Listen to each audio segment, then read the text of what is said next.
यदि जीवन यात्रा है तो उसका लक्ष्य क्या होना चाहिए? स्वयं सोचिए। मान, संतान, धन? नहीं ना। अंतिम लक्ष्य है परम आनंद, और ये अचानक से नहीं मिलता। इसे पाने का केवल एक ही उपाय, और वही आपका कर्म, वही आपकी यात्रा भी, और वही आपका प्रारब्ध भी है। और आपको कौन बताता है कि आपके लिए सही क्या है? वो है आपका मन, जो मस्तिष्क की भांति हानि और लाभ नहीं सोचता, जो आपको ये बताता है कि शुभ किसमें, संसार का कल्याण किसमें, आनंद किसमें। यदि आपका मन संयमित है तो वो आपका सबसे महत्वपूर्ण मार्गदर्शक है, जो आपकी यात्रा, आपका लक्ष्य, आपके कर्म और उसके फलों को सबको शुभ बना सकता है। धर्म की बात करते हैं तो एक पति धर्म भी होता है, एक पुत्र धर्म भी होता है। यदि कर्तव्य की बात करते हैं ना, तो अपने परिवार और पुत्र के लिए भी मनुष्य का कर्तव्य होता है। और यदि समाज की बात करते हैं तो ये मत भूलिए कि समाज परिवारों से मिलकर बनता है।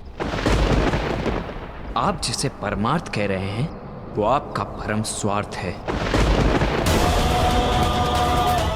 और कदाचित मेरा स्वार्थ मेरा परमार्थ। आप अपना धर्म निभाइए और मैं अपने संबंध निभाता हूं।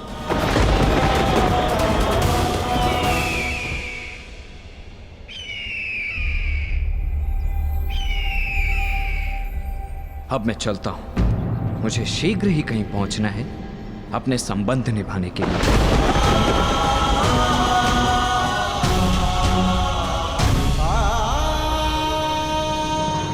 नहीं मामाश्री, मैं कह चुका हूं, लक्ष्मणा विराटनगर नहीं जाएगी, बस। अपनी शत्रुता के कारण अपनी बच्ची का मन तोड़ना कहाँ का न्याय है दुर्योधन? हमारी बच्ची लक्ष्मणा को हमारे साथ ले जाना उचित होगा दुर्योधन। अरे कदाचित आप भूल रहे हैं मामाश्री कि विराटनगर हमारा मित्र नहीं शत्रु राज्य है। कोई अनहोनी हो गई तो, युद्ध छिड़ गया तो। मैं कुछ नहीं भूला हूं दुर्योधन, परंतु समझो बात को, ये निमंत्रण युद्ध का नहीं, विवाह समारोह का निमंत्रण है। उस अभिमन्यु का विवाह समारोह है। और दुर्योधन, हमारी नई पीढ़ी का पहला विवाह है, उसमें हमारी बच्ची को ले जाना अनुचित नहीं है। अरे मामाश्री, क्षमा कीजिए मुझे, परंतु यह मुझे स्वीकार नहीं है। मैं अपनी पुत्री को संकट में नहीं डालूंगा, बस। दुर्योधन, देखो, ये मत भूलो कि ये आमंत्रण पांडवों की ओर से आया है, अर्थात पांडव शांति बनाए रखने के लिए कुछ भी कर सकते हैं, कुछ भी, जिससे किसी पर भी कोई भी संकट आए। मामाश्री बस, अब मुझे और कुछ नहीं सुनना है। ठीक है, जैसा तुम उचित समझो। रुकिए मामाश्री, क्या चल रहा है आपके मस्तिष्क में?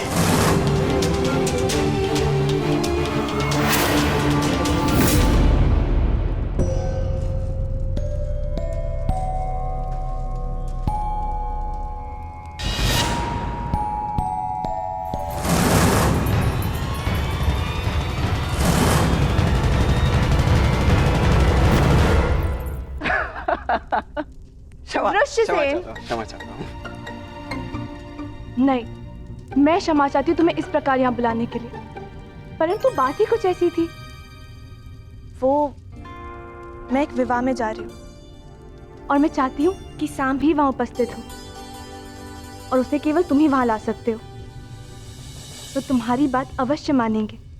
अच्छा, तुम्हारे कहने का तात्पर्य है कि वो तुमसे अधिक मेरी बात मानेगा।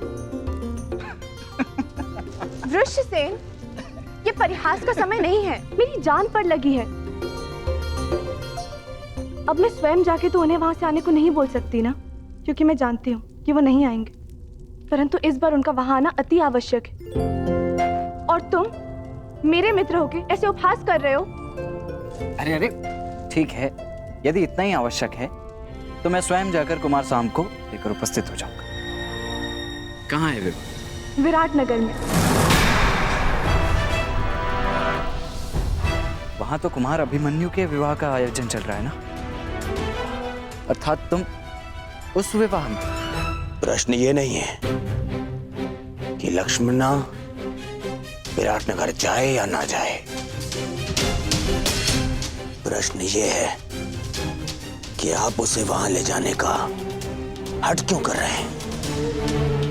क्यों मामाश्री? ऐसा कुछ नहीं है दुर्योधन।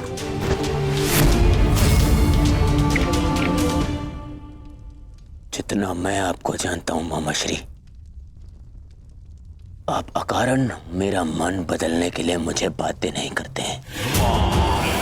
कुछ तो योजना आपके अंदर मन में है मामाश्री। अब भला मेरे मन में क्या योजना हो सकती है? मैं ये जो कुछ भी कर रहा हूँ अपनी बच्ची लक्ष्मणा की प्रसन्नता के लिए कर रहा हूँ, और कोई योजना नहीं है इसमें।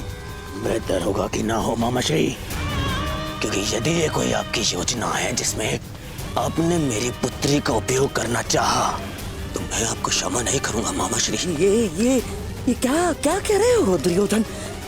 मैं अपनी बच्ची लक्ष्मणा को लेकर छल करूंगा?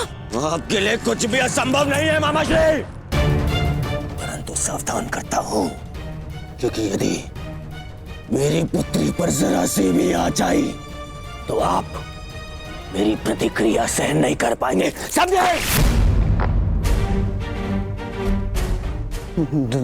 दुर्योधन,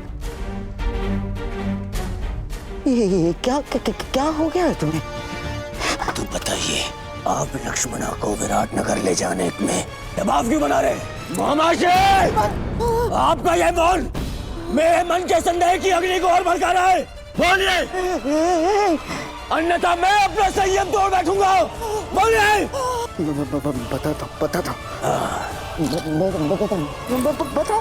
बताता हूँ। भूल जाओ लक्ष्मणा, ये संभव नहीं। तुम अपना ये संदेश किसी और के हाथों पहुंचा दो, मैं ये नहीं कर सकता। परंतु क्यों?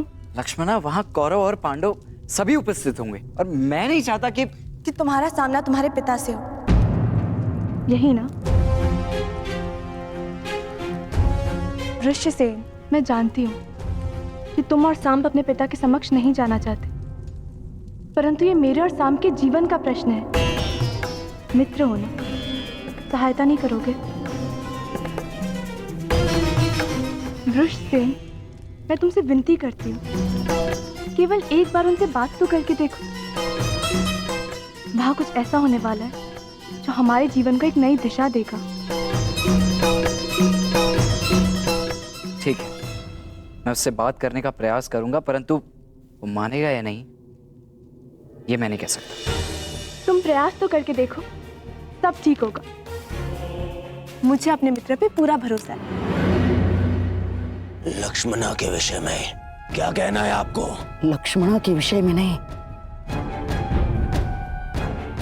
लक्ष्मणा के विवाह के विषय में।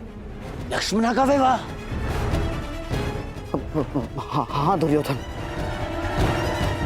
अब तो मेरी बात ध्यान से सुनना दुर्योधन। अब मैं तुम्हें बताता हूँ कि मेरे मस्तिष्क में क्या चल रहा है। हाँ।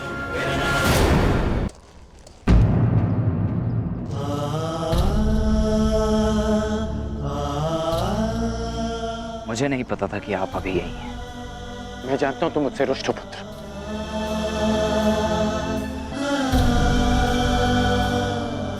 अब समझ में आ रहा है मुझे कि माता और सुप्रिया मुझे तुमसे मिलने से क्यों रोक रहे थे। माता और दादी माँ को सदा यही लगता था कि हम एक दूसरे से ना मिलें, परंतु सत्य तो ये है कि मैंने सदैव इस भेंट की प्रतीक्षा की कि मैं आपको बता सकूं जो परिवर्तन आप लाना चाहते हैं वो बस केवल एक स्वप्न है जो कभी पूरा नहीं हो सकता। इतने वर्षों में भी आप कुछ नहीं कर पाए।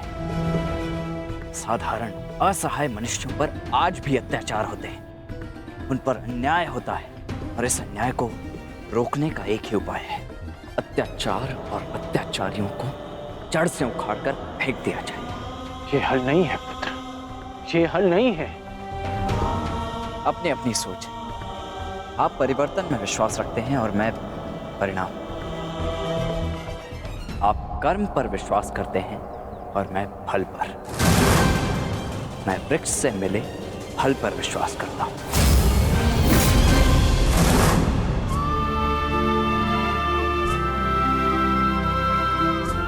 मैं जानता हूं कि तुम्हारे भीतर मेरे लिए बहुत कड़वाहट होगी,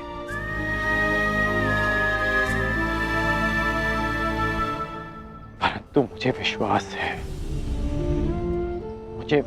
है कि एक दिन तुम मेरा बलिदान अवश्य समझोगे। मैं उस समय की प्रतीक्षा करूंगा। वो समय आएगा पुत्र, वो समय आएगा।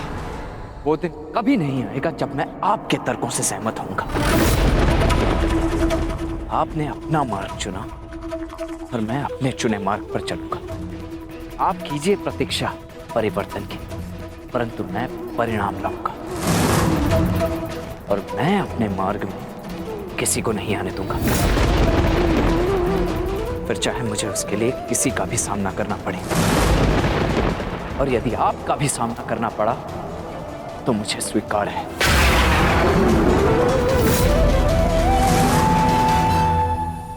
आपने अपना तर्क सामने रख दिया और मैंने अपना पक्ष आपको समझा दिया। अब ये अंतिम अवसर है जब हम मिल रहे हैं। ईश्वर से प्रार्थना है कि अब जब कभी भी हम एक दूसरे के सामने आए तो एक दूसरे के विपक्ष में ना हो, क्योंकि यदि ऐसा हुआ तो हम दोनों में से कोई एक ही जीवित बचेगा।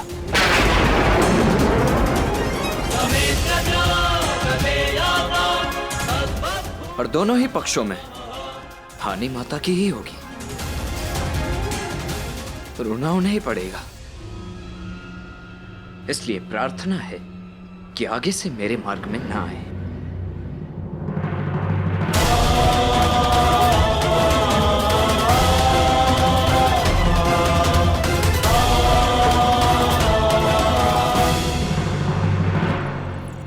ये सुंदर है।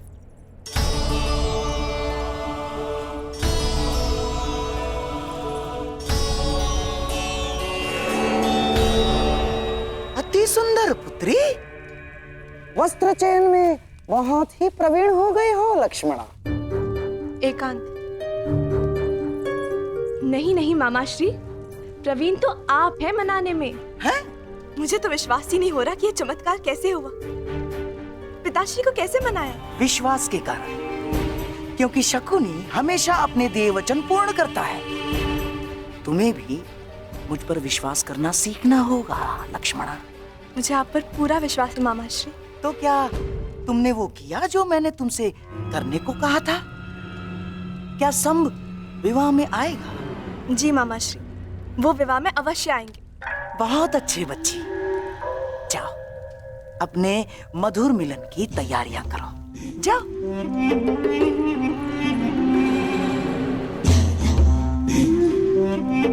और मैं कृष्ण की पहली बार पराजय की कड़वी मुद्रा देखने की तैयारी करता हूं। मैं नहीं जानता कि तुम भविष्य देख पा रहे हो या नहीं, परंतु मैं तुम्हें हारता हुआ अवश्य देख पा रहा हूं। अवश्य। नहीं जीतोगे तुम, नहीं जीतोगे तुम। चलिए। समझ नहीं आता ऐसा क्या है इस मोरपंख में कि सब इसे देखते ही अपना शीश झुका देते हैं। क्यों इसे देखते ही सबके मन में भक्ति उमड़ पड़ती है। जाने दो मित्र, जिसके मन में जो भावना है उसे रहने ही दो।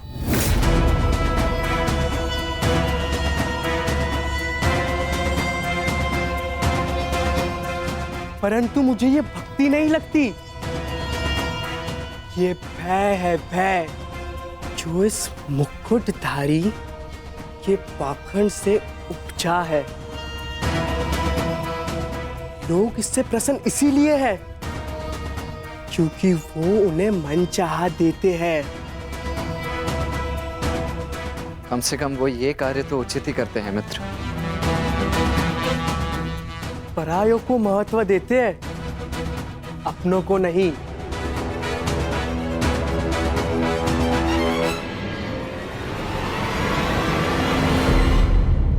परंतु हम अपनों की बात करें मित्र। तो क्या निर्णय लिया तुमने? विराटनगर आ रहे हो ना? तुमने सुना नहीं, मैं वहां नहीं जाऊंगा जहां मेरे पिता महान श्री कृष्ण वासुदेव हो। मुझे समझाने में तुम अपना समय व्यर्थ कर रहे हो मित्र। मैं तो स्वयं तुम्हें वहां जाने से रोकने आया हूं मित्र, क्योंकि वहां जाना समय को व्यर्थ करना ही है, अनावश्यक है। वो अभिमन्यु तुम्हें एक आंख नहीं भाती, तो तुम उसके विवाह में जाओगे क्यों? हाँ, वो माना कि लक्ष्मणा वहां आ रही है, परंतु उससे क्या अंतर पड़ता है?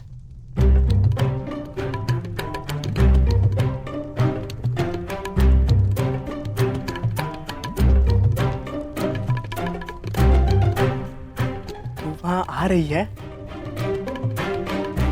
और वो चाहती है कि मैं भी वहां आऊं, है ना? और तुम मुझे वहां जाने से रोक रहे हो। मैं तो केवल अपने मुख पर आई मुस्कुराहट को रोक रहा हूं मित्र।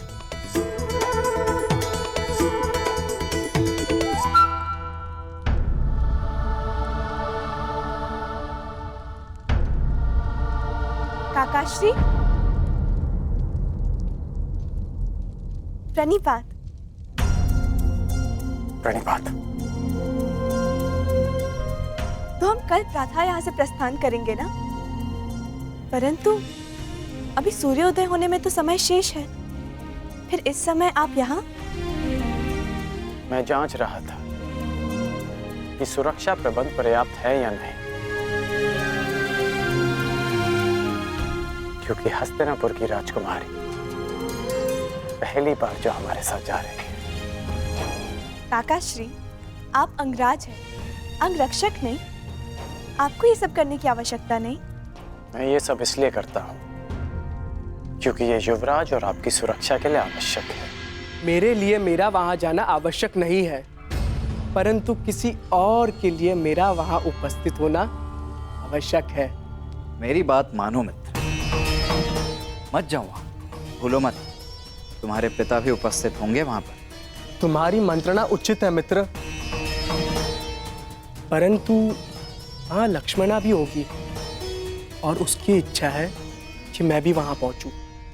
इस बार भी उनकी इच्छा नहीं थी कि मैं उनके साथ विराटनगर चलूं, क्योंकि उन्हें आपकी चिंता है। हर पिता के लिए अपनी पुत्री की रक्षा सबसे बड़ी प्राथमिकता होती है। देखो पुत्री, उनके वहां बहुत शत्रु हैं, इसलिए आपको वहां ले जाना सुरक्षित नहीं है। परंतु हम विवाह में जा रहे हैं ना काकाश्री, युद्ध करने तो नहीं। शत्रु शत्रु होता है, कब युद्ध छेड़ दे कोई नहीं जानता, और एक पिता का सबसे बड़ा कर्तव्य अपनी संतान की सुरक्षा होती है। मुझे कोई अंतर नहीं पड़ता कि मेरे पिता मेरे विषय में क्या सोच रहे हैं। तुम्हारा आग्रह डालने के लिए क्षमा चाहता हूं मित्र, परंतु मैं विराटनगर जाऊंगा लक्ष्मणा से मिलने के लिए, चाहे वहां कुछ भी हो। निश्चिंत होकर जाओ मित्र, यदि वहां कुछ होगा भी तो तुम्हारी रक्षा के लिए मैं वहां उपस्थित रहूंगा। चाहे जो हो राजकुमारी, स्मरण रखिएगा कि मैं आपकी रक्षा के लिए सदैव वहां उपस्थित रहूंगा।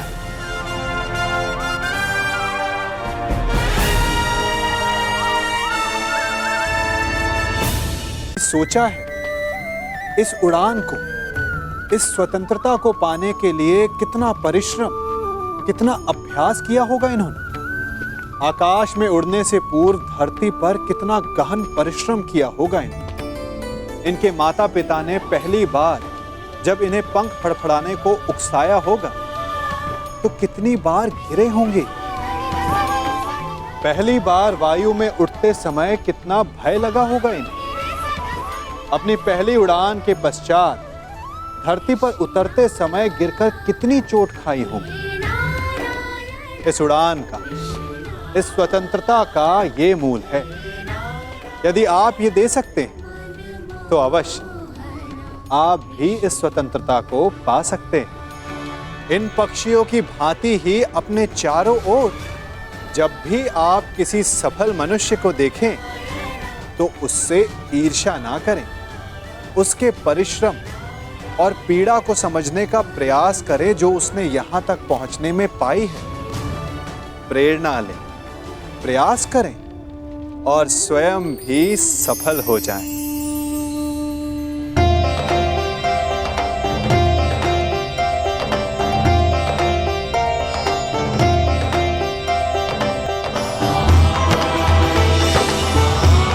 माते,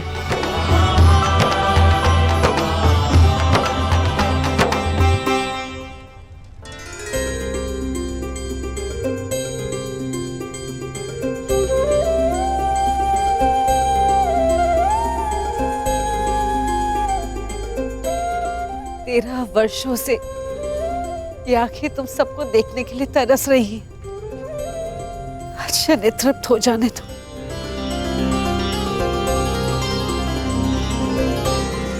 तुम जानती हो 13 वर्ष की इस परीक्षा में मेरे पुत्र सफल क्यों हुए? क्योंकि तुम इनके साथ थी, तुम इनके तारनहार हो। ईश्वर की कृपा है कि बुरा वक्त समाप्त हुआ।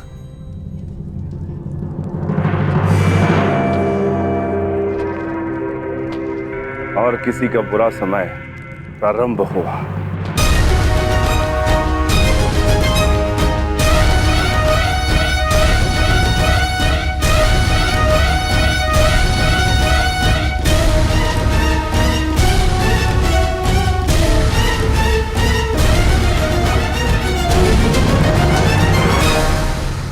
महामहिम भीष्म की जय! महामहिम भीष्म की जय! महामहिम भीष्म की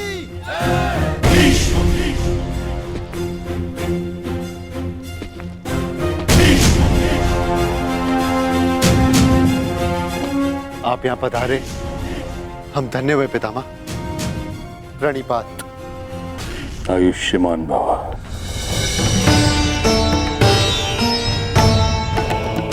प्राणिपात। स्वागत है महाबली भीष्म। महाराज विराट, मेरे पड़पोते के विवाह पर यदि आपने निमंत्रण ना भी दिया होता तो भीष्म अवश्य आता।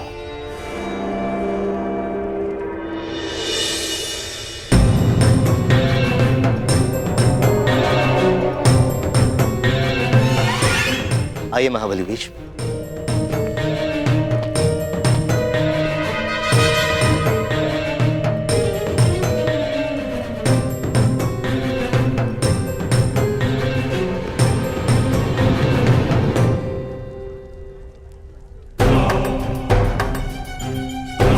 अंतिम भेंट में आशा थी कि अगली भेंट युद्ध भूमि में ही होगी। मेरी भी आशा टूट गई अर्जुन। वैसे पुत्र के विवाह की बधाई हो। स्वागत है। धन्यवाद।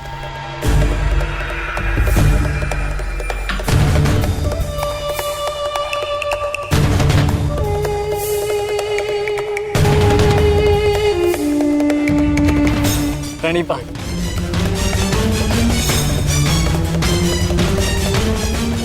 विग्रह ममश्री, किस बात ये पितामह इन पांडवों से घुल मिल रहे हैं?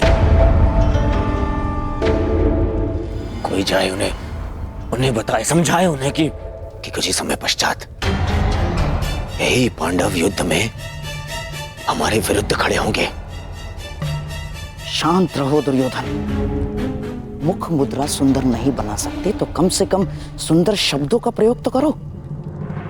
और ये मत भूलो कि हम यहाँ केवल अभिमन्यु के विवाह के लिए नहीं आए। हमें हमारी बच्ची लक्ष्मणा के विवाह के विषय में भी बात चलानी है। और एक कर्तव्यनिष्ठ पिता की भांति व्यवहार करना सीखो और ये बचपना छोड़ो।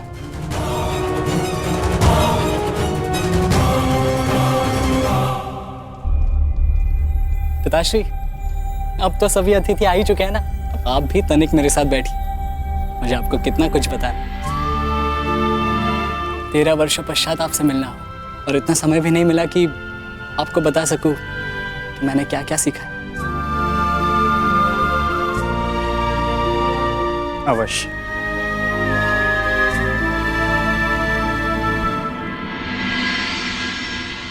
जिनसे मिलना था उनसे मिल चुके हैं। अब न किसी से मिलना शेष है और न किसी को उत्तर देना।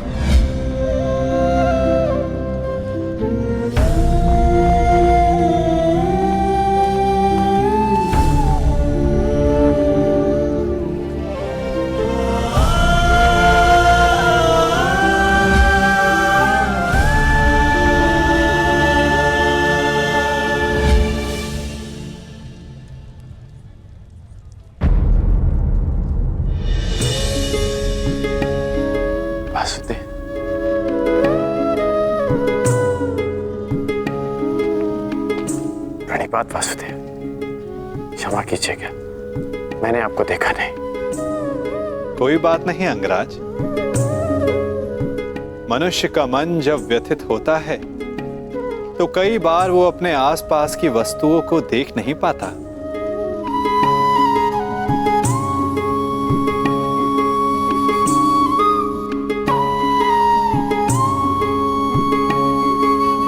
मैं व्यथित हूं,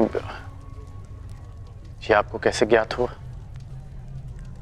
लगता है तुम भूल गए अंगराज। सारथी हूं, योद्धा का मन पढ़ लेता हूं।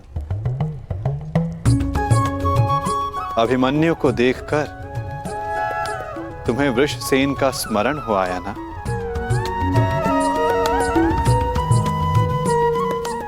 ना कहूंगा तो असत्य होगा। पिता पुत्र का संबंध बड़ा विचित्र होता है। दोनों जन्म से जुड़े होते हैं, साथ होते हैं, परंतु कई बार साथ आने में बड़ा समय लग जाता है। अपने संतान के उज्जवल और स्वतंत्र भविष्य के लिए एक पिता अपने पुत्र से दूर रहता है, परंतु उस दूरी को समाप्त करने में उसे ही वर्षों लग जाते हैं। परंतु मुझे तो भय है कि कहीं अधिक विलंब ना हो जाए। ये तो समय ही बताएगा अंगराज।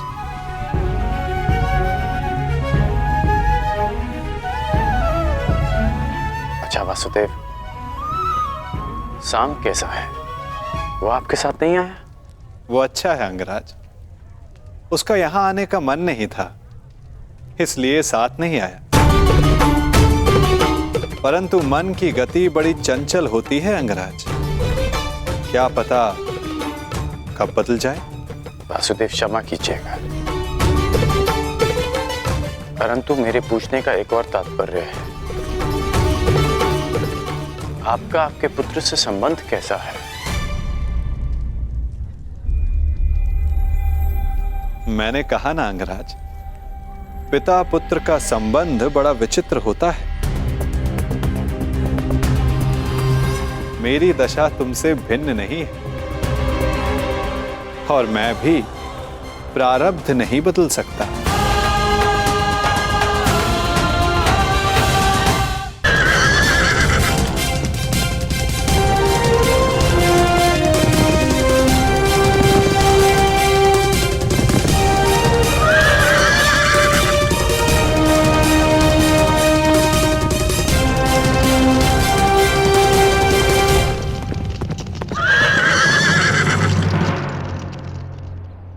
रुक क्यों गए मित्र?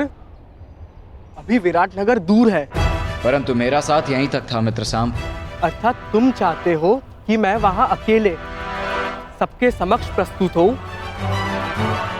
नहीं मित्र, तुम मेरा साथ नहीं छोड़ सकते। मैं तुम्हारा साथ नहीं छोड़ रहा हूं मित्र, मैं यही तुम्हारी प्रतीक्षा करूंगा।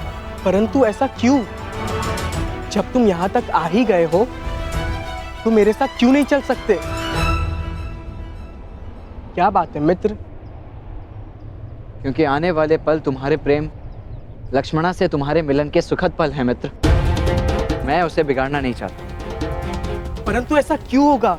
तुम भला कोई बाधा क्यों डालोगे? क्योंकि कौरव वहां आए तो मेरे पिता भी अवश्य आए होंगे। मेरे पिता भी वहां है, हमें उन्हें अनदेखा करना है। कुछ बातें अनदेखी नहीं की जा सकती मित्र। मैं उनसे अंतिम भेंट करके आया हूं।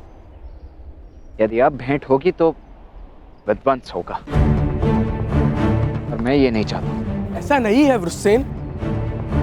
ऐसा ही है मित्र। अब यहां से तुम्हें अकेले ही जाना होगा, परंतु विश्वास करो, यदि कुछ भी अशुभ होता है तो पीछे पलट कर देखना, मुझे समक्ष पाओगे। जाओ सांब, लक्ष्मणा तुम्हारी प्रतीक्षा कर रही है। और हाँ, शांत रहना मित्र, स्वयं किसी संकट को आमंत्रण मत दे देना। प्रयास करना कोई समस्या उत्पन्न ना हो जाए। मैं समस्या उत्पन्न करने नहीं मित्र, समस्या का अंत करने जा रहा हूँ और एक नए जीवन का प्रारंभ।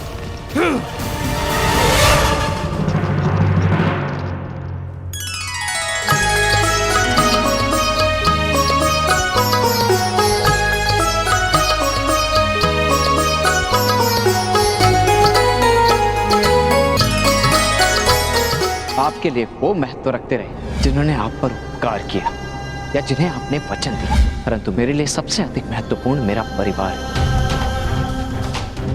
आपने कभी सोचा है कि वर्षों के पश्चात जब आप अपने परिवार के पास लौटोगे तो सब आपकी व्याकुलता से प्रतीक्षा कर रहे हो, परंतु मैं भिन्न हूं। आपकी भांति मैं अपने परिवार को उनके हाल पर नहीं छोड़ सकता।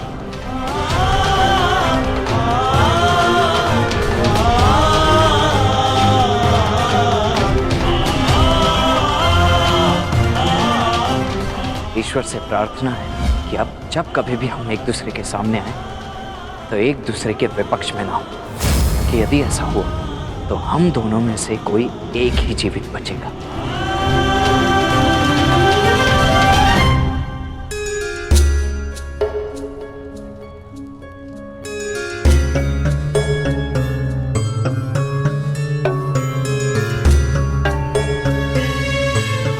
तुम्हारे मन की व्याकुलता में समझ सकता हूँ लक्ष्मणा, परंतु किसी की प्रतीक्षा में द्वार पर इतनी देर भी दृष्टि नहीं रखनी चाहिए कि सबकी दृष्टि तुम पर पड़ जाए। अवश्य कोई महान नीति का ज्ञान अपनी नातिन को दे रहे होंगे गांधार नरेश।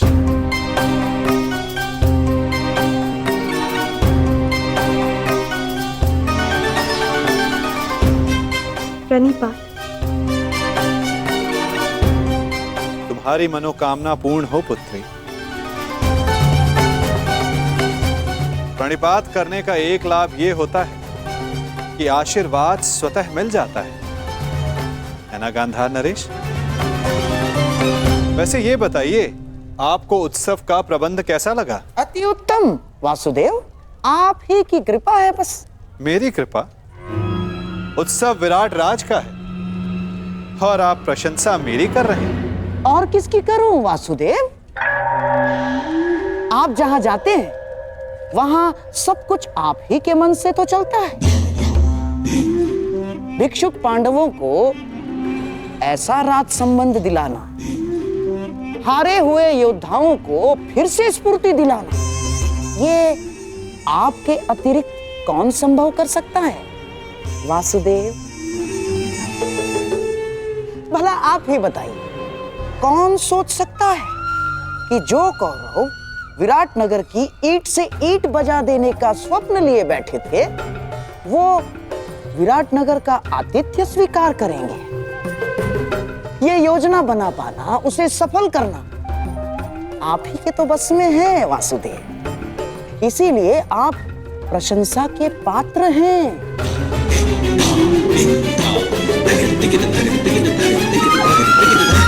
योजना के भवन तो आपने भी बनाए हैं गांधार राज, और उत्सवों का प्रबंध भी आपने बहुत किया है, उसमें सफलता भी मिली।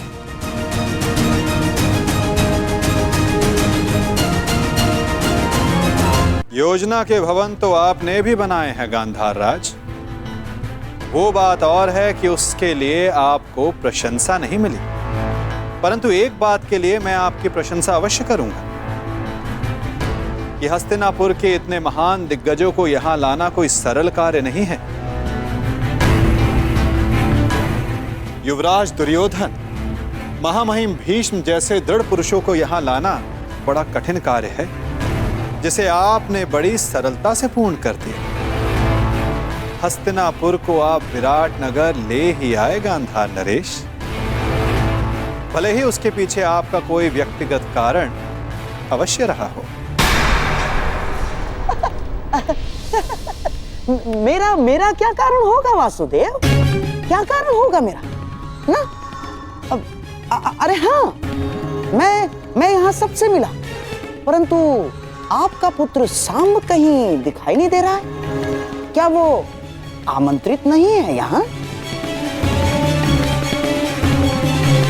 जिसे आना हो उसे आमंत्रण की क्या आवश्यकता? और यदि आपको सांब की कमी अनुभव हो रही है तो तनिक उधर देखिए गांधार राज।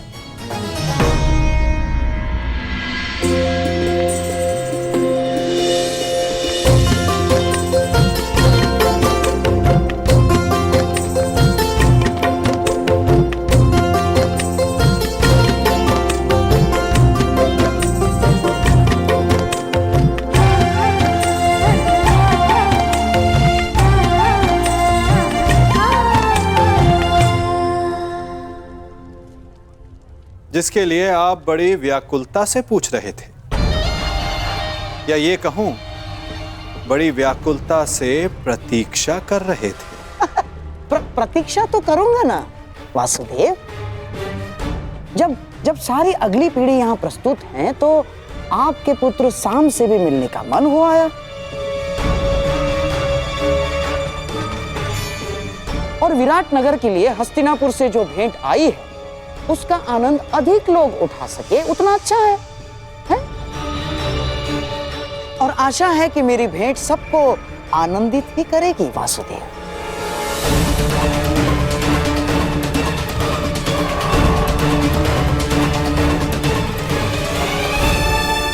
आज्ञा दीजिए वासुदेव, मैं उत्तरा से मिलके आती हूँ। जाओ।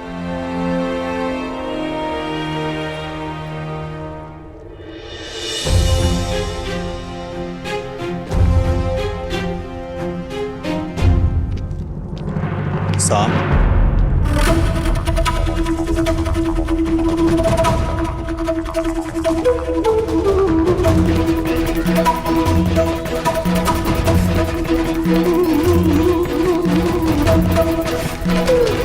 तुम वहां जहां मैं हूं?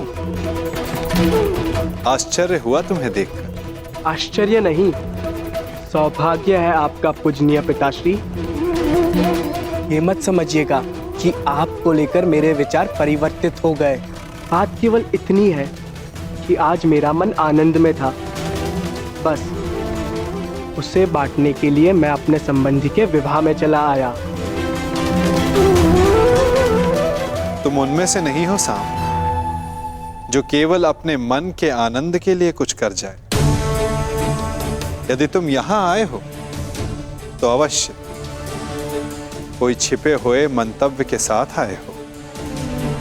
पुत्र हो मेरे, इसे मेरी मंत्रणा समझो या चेतावनी, परंतु कुछ भी ऐसा मत करना जो अनिष्टकारी हो।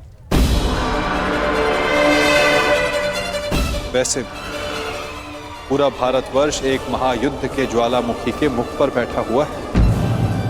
उस युद्ध को प्रारंभ करने का कलंक अपने सर पर मत ले लें।